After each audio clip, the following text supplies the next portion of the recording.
Wonderful. Hello, everybody. I'm Carrie Casey West, and we're here talking story with my dear friend, Anna Marie Cross. Anna Marie is amazing and has amazing stories that I know you're going to love.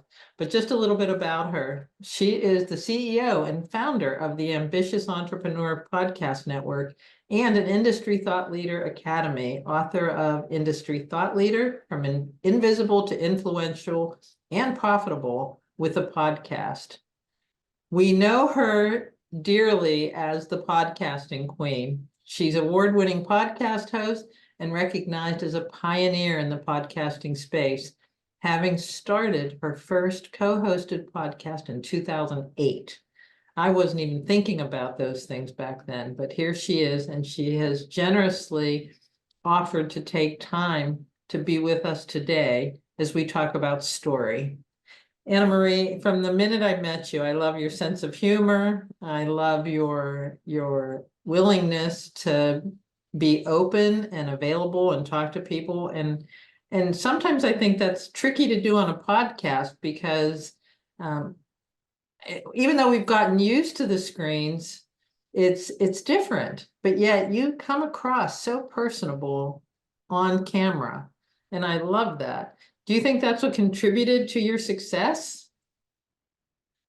Such a great question, Carrie. I remember when I started my very first co-hosted podcast back in 2008, my co-host and I would often laugh between each other because I loved the medium. I was a little bit nervous to begin with. We both were, because it was a new medium. Not many people knew what a podcast was, but our passion and the purpose for starting the podcast, and I can share a little bit more about that in a moment and why we started it, that drove us forward, pulled us forward. But I remember speaking that every now and again he might not be able to come to the show, so I would have to do that on my own. And I was quite happy to do that. And he said, I don't know how you do it, because we would bounce ideas off one another, and it was a great relationship.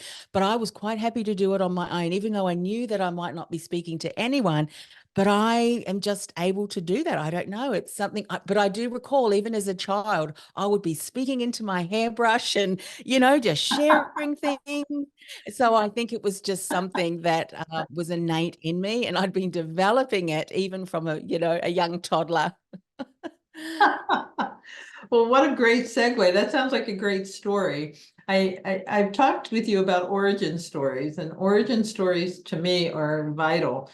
If once you know your origin, you really understand who you are today. I firmly believe that. And you just mentioned something that I think it was going to be one of my first questions. So what about your personal origin story led to your business origin story? So perhaps we should start with how you got started as a podcaster. Yeah, What was absolutely. Great question. what's the Back origin? then, pardon? Go ahead. Now, what Oh, was the okay, great. So yes. back then in 2008, I was working in the career industry. So I was a career coach and consultant working with executives right through to even graduates, people who are just at the beginning of their careers. And around that time, if people can remember, it was when the global financial crisis hit. And I'd been very fortunate enough to secure a contract working with a large, call it career ladders over in the States. And I remember working with senior executives who are now wanting to go for jobs that were paying like between $2 and $4 and $8 an hour. It was just horrendous. Anyway, we knew that things were difficult. We knew that things were tough. We knew that things were different. But the doom and gloom that continued to be portrayed across every mainstream media, we noticed was really impacting the psyche of our clients, the people that we would speak to.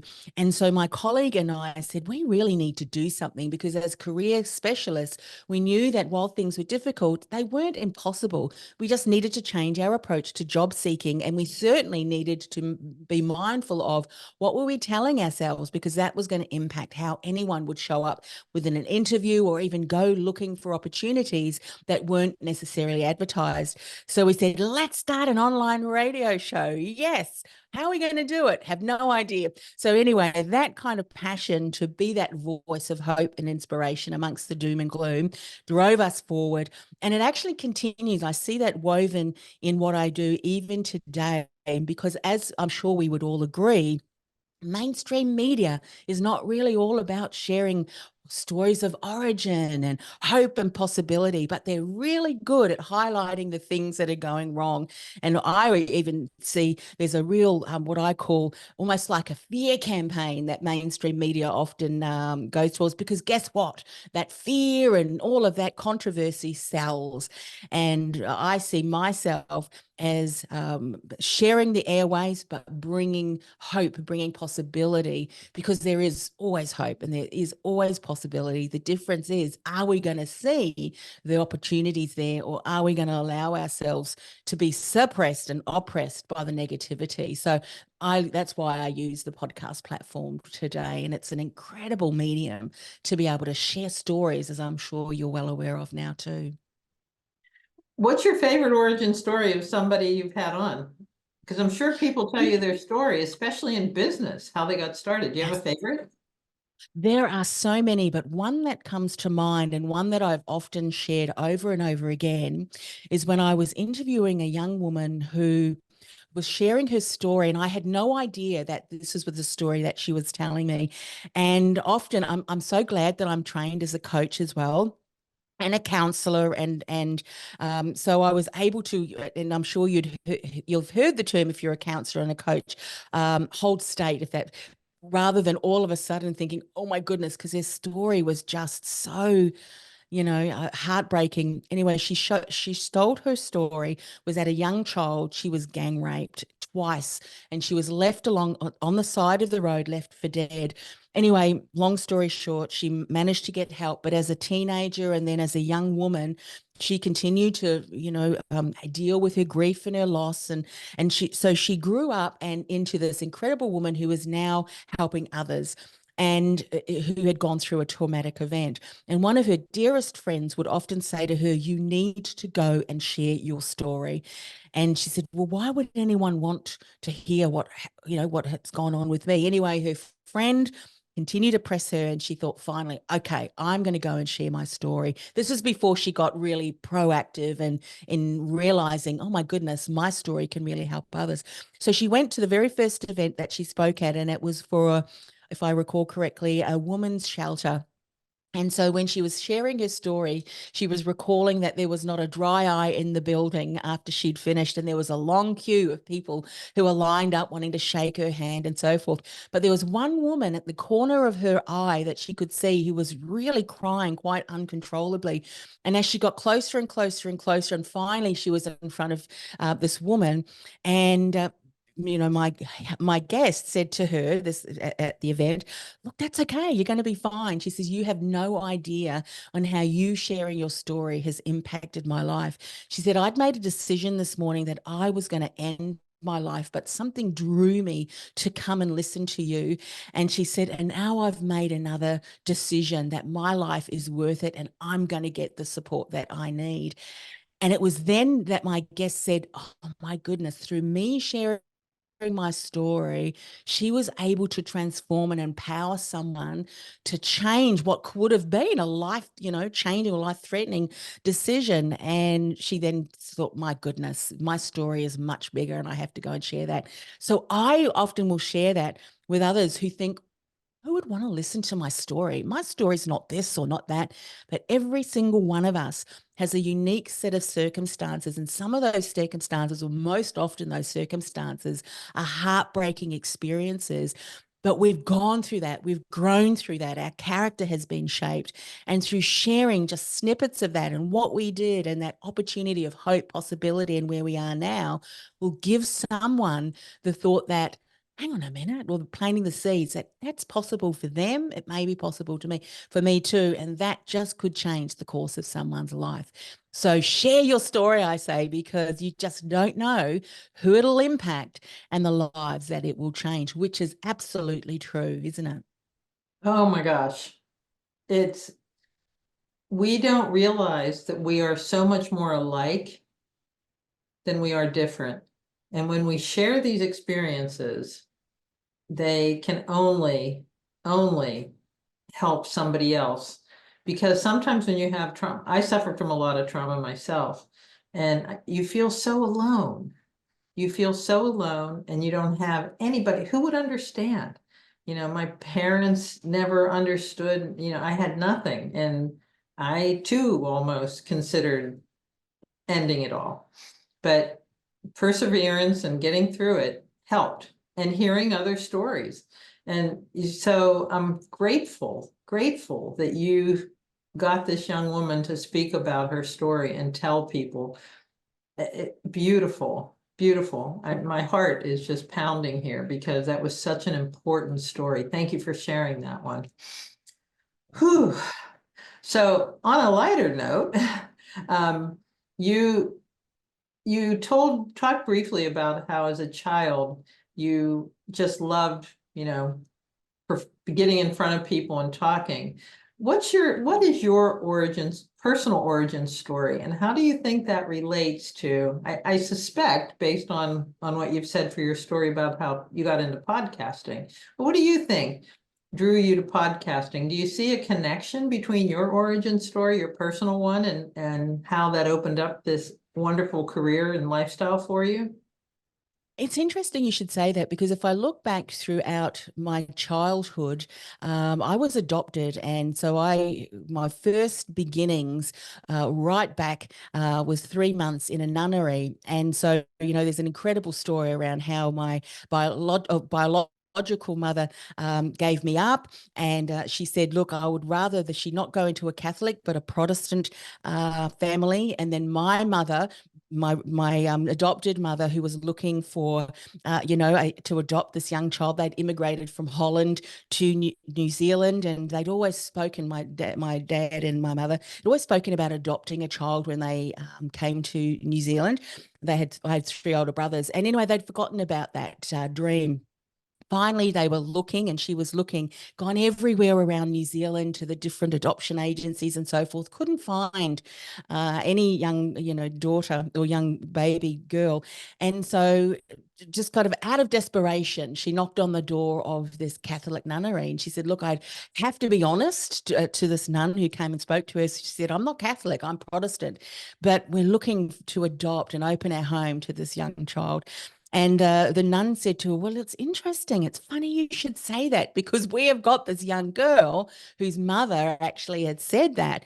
And so I'm a Christian, so I know that there's no such thing as serendipity. I believe that it is from the hand of, the living God. So anyway, that's kind of how my story started and how my journey started. So I have the ability to see nature and nurture at play. I have met now my biological mother, and I've got great relationship. My adopted parents are now have now passed on. But yeah, I mean, just the learning and growth, as a young child who was adopted, there's things that you need to go through and experiences. So I was always curious, still am. And probably why I love podcasting, because I have the opportunity to learn and grow and develop from every story that someone shares.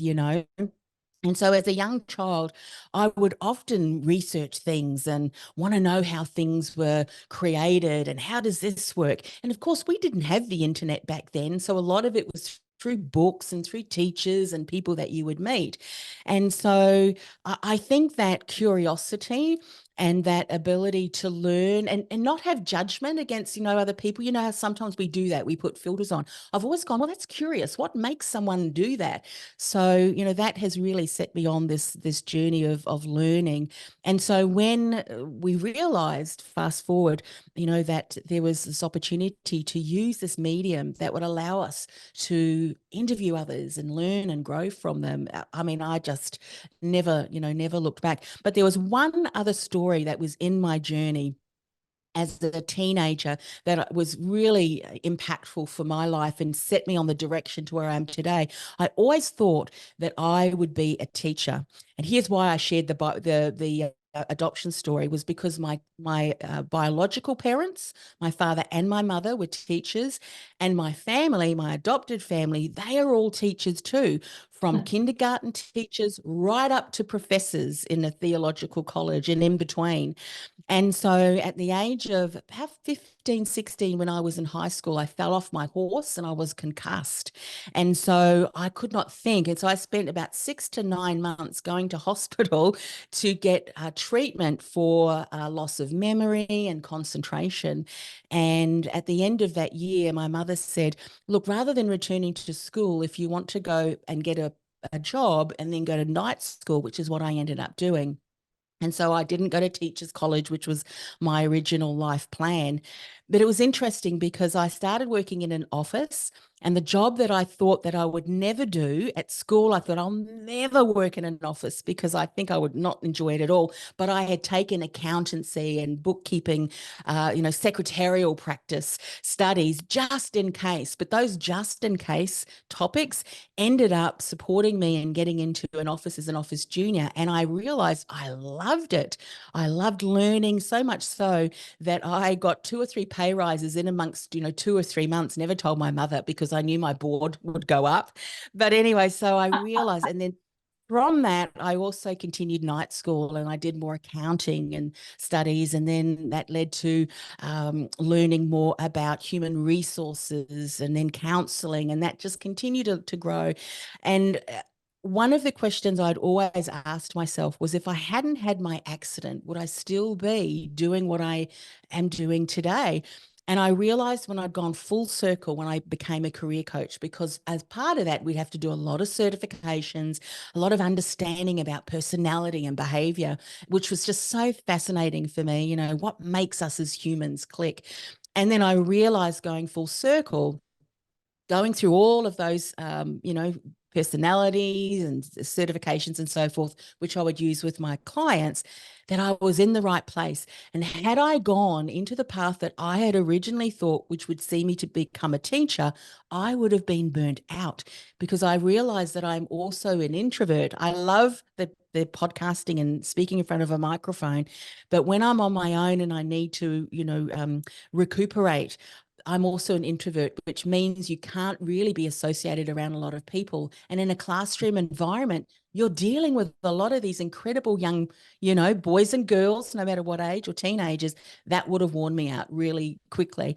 But teaching and mentoring and coaching with adults within my own business was suited me perfectly, because I got to teach, got to help people, excel at whatever they were doing, find new jobs at that stage, and be able to do it in my own setting and environment, which suited me best. And long story short, that accident was the best thing that could have happened to me, because it really set me down the path which I am on today. And it was the best path for me and who I was and what I believe I was created to be. So there you have it. How fascinating. What a direct connection to how our stories are interwoven. There's no accidents that the way these things come together. That's beautiful. Thank you for sharing that. Thank you for sharing that. I appreciate it, because, as you know, these interviews are going to be used as a library for people to get an idea of how origin stories play out in their lives. And you just have the perfect example of how our origin stories are related.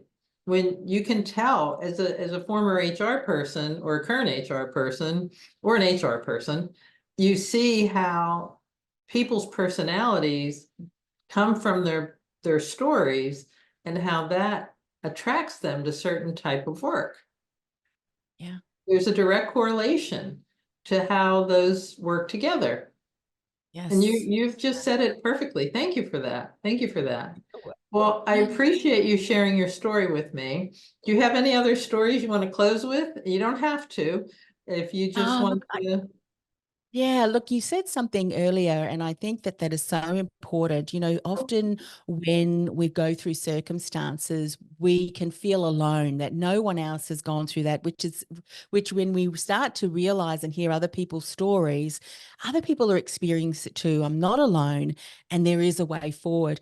And one of the other stories that I will often tell, and I think each and every one of us, you talk about origin story, which I absolutely love, but then, each of us have incredible learnings and lessons that we can share with people and weave into our story, from the origin story right through to our triumph story. And one of the other stories that I often share, because I've learned so much from that, is the story where I talk about my worst business failure ever was actually the best thing that ever happened to me. And the reason I say that is because I learned so much from that failure, that the gifts that just keep on coming from that. But every one of us can have a story, or has a story of where we've failed.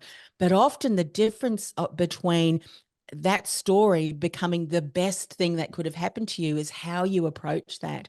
And so I know that so many of us in businesses, when we hear because of what's going on in the world today, there are a lot of sad stories of loss, stories of failure and so forth.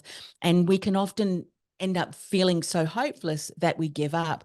But, move forward through that, because there is always a way, there is a path.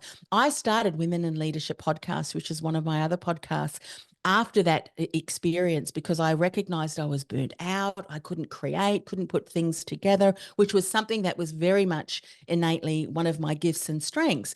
But because of that failure, and so 3 episodes in, after Women in Leadership was launched, and it was started with a way to deal with my grief and loss, because I thought, I'm going to surround myself with incredible women.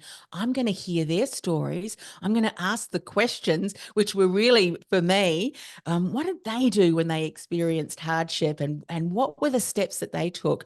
So that's why I started Women in Leadership podcast. But 3 episodes in, I accidentally generated 2 4-figure clients, which was, I say accidentally, because going back to Career Success Radio, which was the podcast I started in 2008 with my co-host, whilst it had built influence, whilst it had built impact, and we had an incredible network of people around the world and listeners who very much loved our content, we struggled to monetize it. Podcasting was quite young back then, so we didn't have a large audience, but we didn't realize back then, and we do now, that we don't compare podcast audience to mainstream media audience, who really, mainstream media and radio advertising and sponsorships are really the main source of revenue generation.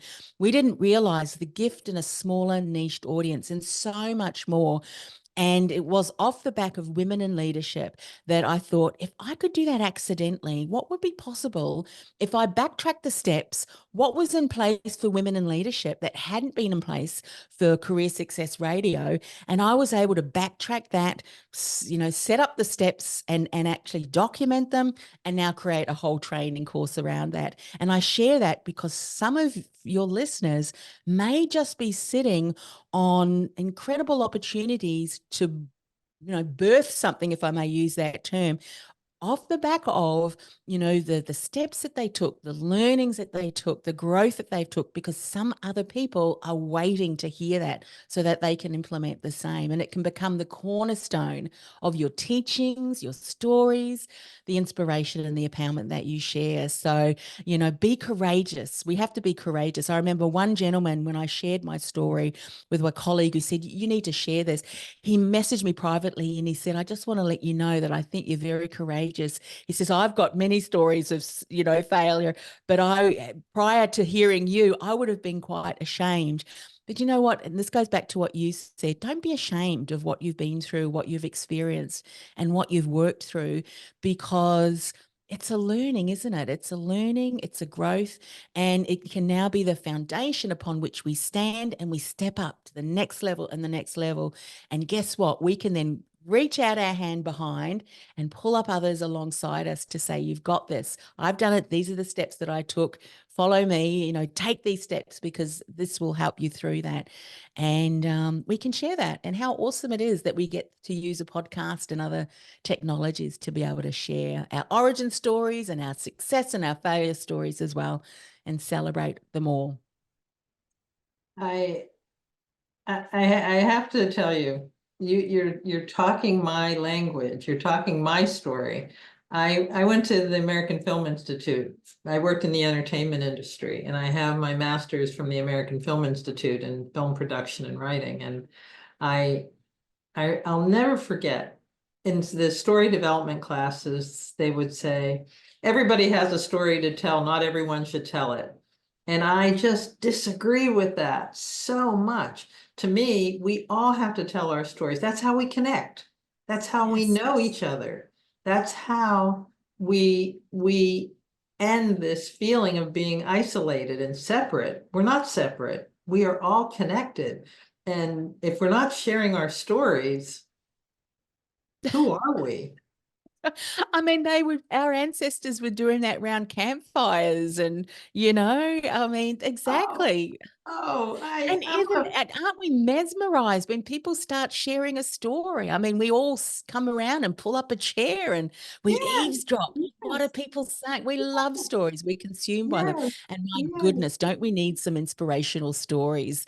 Um, there's a huge market out there, so go Well, and share no, them. we need stories of hope. Yes. We need stories of positive reactions. I don't know what your headlines are like there, but our headlines, I can't read the news anymore. I can't even just go and look at headlines. They're Mm. just selling papers because they come up with these sensational things. And Yes. it's designed to get you scared and buying things. And it's like, no, I'm not buying that. No, Yeah. I have websites that are about good news and great things that are going on in the world. That's what I want to focus my Yeah. attention. You Oh, know, absolutely. Yeah, absolutely. And it can be the simplest of things I mean, one of the things that I have found is a passion for gardening. I just didn't know. But I can go outside and I can marvel at the fact that I planted the seed and in just, a week or so, it's growing. And every day, I mean, we don't recognize or we've forgotten, I think, the incredible beauty and to become mesmerized at the most simplest of things, the beauty of a color of a bloom, in spring. And I know that you guys are coming to spring.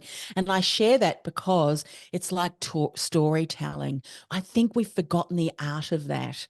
You yeah, know, uh, and the art of a good book. Like we were watching a movie yesterday, and it was just a simple movie, but the storytelling in that, and had multiple kind of stories. And my husband looked at me and goes, "Why are you smiling?" I literally was smiling because this is such a great story. I was marveling in the story of the story. And we love stories. We love stories. And the beautiful thing is, we've got technology now that doesn't cost thousands of dollars. We just can pick up our devices, record, little stories that become the big stories, and we're able to share that. So we don't yeah. have the excuse of, oh, I don't have the big microphones and all of that. You don't need that. No, Just and we don't need to have like epic stories. Epic no. stories. When people say, "Oh, my story isn't that big of a deal," is it important to you? Well, yeah, then it's important to the rest of us. Yeah. That's And how here's we the know thing, what you you. just said, Carrie, I think, which is just so important. And I'm sure you share with your clients too. If they are passionate about it and interested in it and are sharing it, that passion, there are some storytellers that could tell a story about going to the shops and buying something, the way they share it, it like Yeah, a good author, you read a book and the words that they've selected and woven together is just, you could see yourself there. You can hear the sound if they're talking about a cafe. That's about the good storyteller, isn't it? It's delivery yes, of story. yes, yes, But yes, when you're yes, passionate and when it's you, you yes, can't fake yourself or your own yes, story because you've lived it, and yes, that comes yes, through. yes. Ah, oh, you are delightful, and I've taken more of your time than I thought, but you're just delightful. I could share stories with you for hours. So let's get a campfire going and we'll put it in the middle of a Zoom call and get a bunch of people around and share stories. That would Ah, be delightful, just delightful. I can't thank you enough, Anne Marie. Thank you. And I'm going to sign up for your podcast and return the favor. I'd love to. And I would love to keep you posted on my progress with bringing more stories out to the world. And anytime you need anything, do not hesitate to reach out to me. I mean that. I want to know all your stories. You've got so many great ones.